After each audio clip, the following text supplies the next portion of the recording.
Hi friends, I welcome you to the third lecture on construction contracts. We are going to deal with Ind AS 11, IAS 11, which deals with construction contract. In our earlier lectures we discussed about contract revenue, different types of contracts. In our second lecture we discussed about different types of construction costs, percentage completion method, when it can be applied, when it cannot be applied, what happens if we can say contract cost cannot be recovered, it is not probable that the contract cost can be recovered. So we have discussed all these issues in the previous lectures. In this lecture we are only going to deal with disclosures, and we will also take up a practical illustration to understand the application of percentage of completion method. Now let us see the disclosures required by the standard. So an entity which is undertaking construction contract, it should disclose the amount of contract revenue which is recognized as revenue in the period, the method which have been used for estimating the amount of contract revenue, the method which have been used for arriving at the percentage of completion, which method of percentage completion you are using. Is it proportion of cost incurred, is it survey method, or is it physical completion, which method you have used to arrive at percentage completion, that has to be disclosed. So contract revenue, method used for estimating contract revenue, the method used for estimating the percentage of completion, these disclosures have to be given in our notes to accounts. Next, for each contract which is in progress on the balance sheet date, we have to give certain disclosures. The cumulative amount of costs incurred, cumulative amount of profits recognized, or cumulative amounts of losses which have already been recognized for each contract which is in progress has to be disclosed. So cumulative costs incurred, cumulative profits recognized on that contract, cumulative loss recognized on that contract up to the balance sheet date has to be disclosed. Apart from that, if there are any advances received from the customer, if there are any retentions, these amounts have to be disclosed. Retention is an amount which we can say withheld by the customer, and will be released by the customer to the contractor only on the satisfaction of certain conditions. That is, let us say after the expiry of the warranty period or after rectification of defects, the customer is going to release the retention payment to the customer. So if there are any amounts of retention, they also have to be disclosed in notes to accounts for each contract separately. Now, entity also is required to present these two amounts. The gross amount due from customers for contract work as an asset. So you have to disclose something called as gross amounts due from customers, or gross amounts due to customers as a liability. This will be shown as an asset, this will be shown as a liability. So what is gross amount due from a customer, which is going to be shown as an asset? We also call it as unbilled revenue. Or gross amount due to customer will show it as a liability, amount due to customer. So what is this amount due from customer, amount due to customer? How to arrive at this? It is very, very simple. See, you have to find out what is the cumulative cost incurred, add profits which are already recognized. Okay, you will get the total amount which we can bill from the customer. Subtract the progressive billings which have been done. If the answer is positive, you will get amount due from customer, or we technically call it as unbilled revenue. Let us say 100 was the cost incurred, 20 is the profit recognized. That means the total billing you can do to customer is 120. But out of 120, we have only billed to the customer 100. That means in future we can do billing to the extent of 20. This 20 is called as unbilled revenue. We call it as amount due from customer. There can be an opposite situation also. Cost incurred is 100, profit recognized is 120. That means the total amount which you can bill to customer is only 120. But we have already done a billing of 150. That means we have billed more than what we should have billed. In these cases, this 30 becomes amount due to customer, will show it as a liability. So how to arrive at it?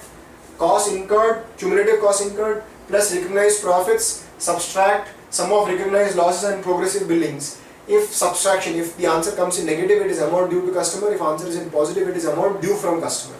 If it is amount due from customer, it becomes an asset. If it is amount due to customer, it becomes a liability.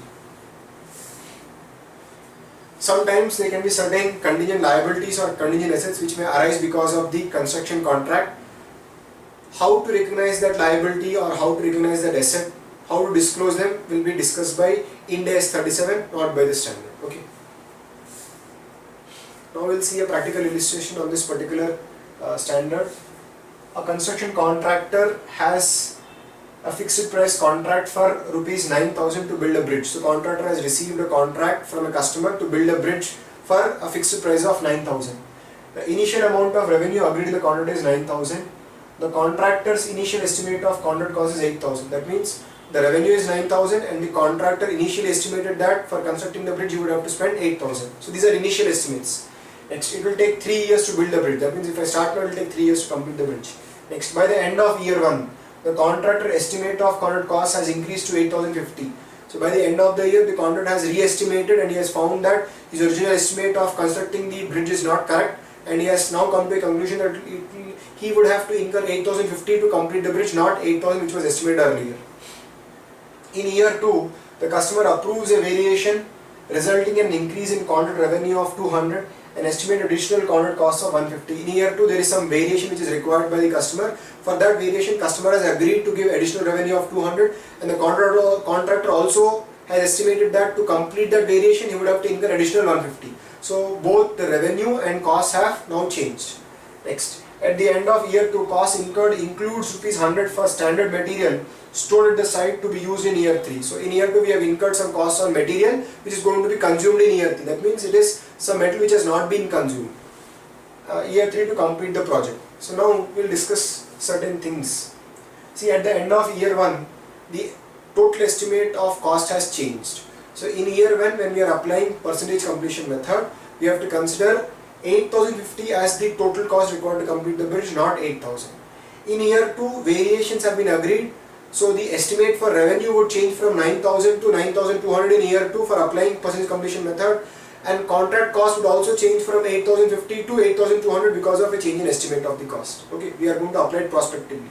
In year 1, we will consider revenue as 9,000, estimated cost as 8,050, but in year 2, revenue would undergo a change, it will become 9,200, and estimated cost would also undergo a change, it will become 8,050 plus 150, 8,200 will be considered as cost. So we have to change, we have to use changed revenue and changed cost in year 2 for applying percentage completion method.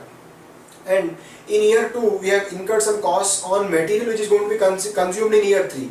So for arriving at percentage of completion, cost incurred to date will not include the cost of material which is going to be consumed in year 2. We have to remove it, and removing that cost, remaining cost should be considered for estimating the percentage of completion. Now we are also given some summary of financial data for the construction period is given to us. Initial amount of revenue, year 1 was 9,000, year 2 is 9,000, year 3 is 9,000. But there is some variation which is included only in year 2 and year 3, prospective effect, changes in estimates. Total contract revenue is 9,000, 9,200 and 9,200. Contract cost incurred up to date, these figures are given in the illustration itself. 2,093 was incurred in year 1. In year 2, cumulatively we have incurred 6,168, cumulative, this is cumulative cost, you can see the sentence.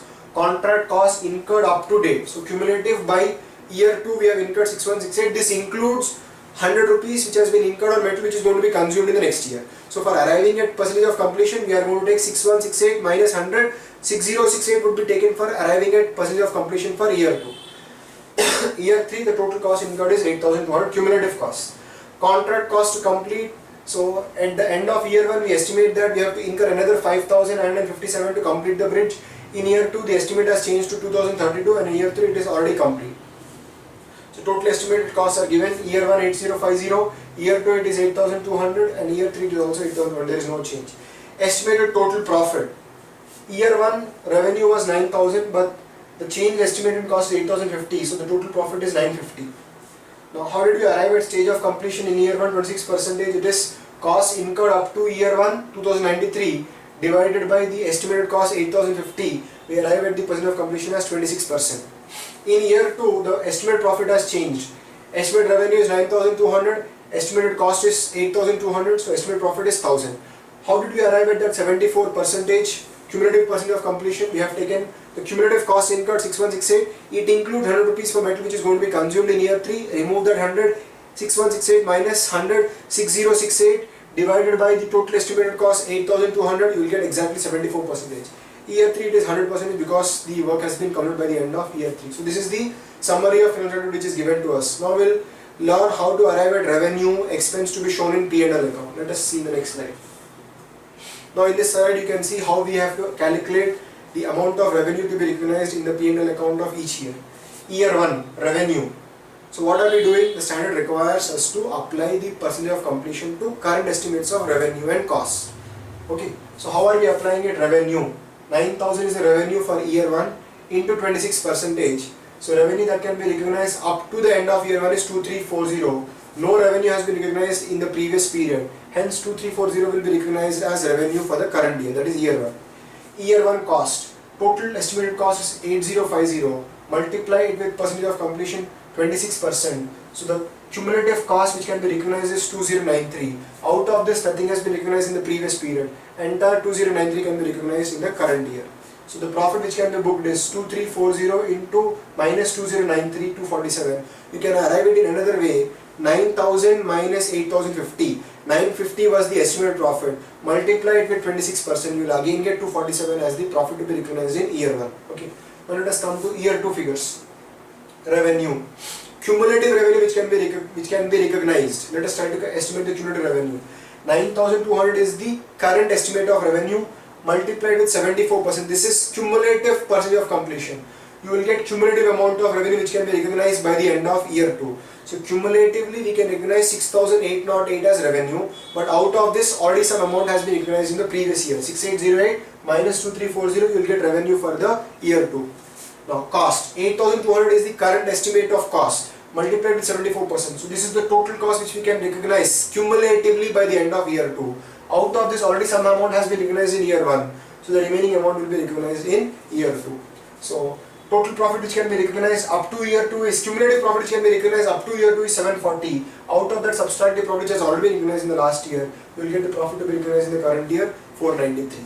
Now let us take year 3. Now revenue. Cumulative revenue which can be recognized is 9200 into 100%. We can recognize entire 9200 as revenue by the end of 3 years. But this is cumulative revenue. Subtract whatever revenue has been recognized in year 1 and year 2, you will arrive at revenue to be recognized in year 3. So 9200 minus cumulative revenue recognized in year 1 and year 2, you will get the revenue to be recognized in year 3. Cost also similarly, 8200 into 100%. Cumulative cost which you can recognize is 8200, subtract the cumulative cost which have been recognized in year 1 and year 2, you will get the balance cost to be recognized. So in year 3 we are going to show a profit of 260 based on the percentage completion method. So this is how we apply the percentage completion method. So in this lecture we discussed about the various disclosures required by the standard and how to apply percentage completion method in a particular practical illustration. Thanks a lot.